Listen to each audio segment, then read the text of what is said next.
Coach, I know you had a chance to look at the Denver film. What did you guys thought did well, and what do you need to make some adjustments on as you head into the game tonight? It's a lot of really good to come from that game. Number one, being on a road in a tough environment like Denver against a really good team, and to pretty much have the game, it was right in front of us to win. Just got to make our free throws. So that's the improvement for us is coming down the stretch, a bit better execution on both ends of the floor, and then knocking down our free throws. Memphis does so many things well. I just think as we go back to the last game you guys played against them, is it going to boil down to what we saw on the glass, especially the big men matchup with Jonas and Steven? I mean, Steven's so good on the offensive glass. Is that one of the keys to this game?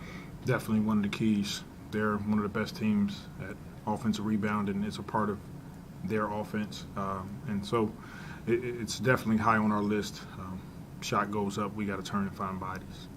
You know, Memphis is real good at, scoring in the paint. A lot of teams are trying to stop them from scoring in the paint. So how do you stop that one-head train, man? Same as other teams, is just continue to stay consistent in trying to mix up our coverages defensively, throw some different looks at them. But it's what they're really good at, and it's a reason why they are one of the top teams in the league. They attack the paint, they get out in transition, they rebound the ball. With Brandon, is it lingering soreness? Is it something that cropped up after Denver, and do you know about him tonight yet? It's something that happened after Denver. He'll do some movement work and see how he feels and go from there. With Jackson Hayes and starting at the 4, and you look at the Grizzlies starting Jaren Jackson Jr. at the 4 as well. Do you see some similarities in between those two players in terms of just how you use Jackson in comparison to how the Grizzlies use Jaren Jackson Jr.? There are definitely some similarities. Number one, their size. Both guys are long, rangy, can stretch to 3 and take a few threes a game, but they're also really good at guarding on the perimeter, mixing it up, going to the post at times, lob threat. So there's definitely some similarities there, and it's what we feel is working for our team. What's the key to when you play a team like this? Because you don't play a lot of teams who have those big 6'11" forwards anymore. What's the key to when you're matching up against those type guys? Jaren Jackson in particular. You got to keep them off the glass. That's the biggest key for us. Keep them off the offensive glass. And from the start of the game, they have to fill us with our physicality. JV obviously has some great years.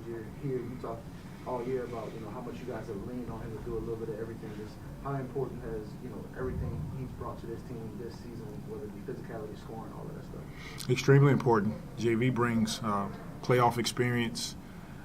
He's done it with a number of different organizations, and he's just a pro. Every day he comes in, he gets his work in, takes care of his body, and he's passionate about the game, all things that we need as a team. And once again, he's another guy on our team that we're glad to have. CJ, it's almost like he came in like he's been with you the whole time. How his transition was so quickly and so seamless? That's a good question. No, he's another pro. Studies the game. He's doing extra work, extra film work. He's really diligent about his progression leading up to games, getting on the floor, going through his work, going through his practice sort of habits, and it's why he's been successful all of these years, because he just stays consistent with what he does. All right, thanks, Coach. Thank you.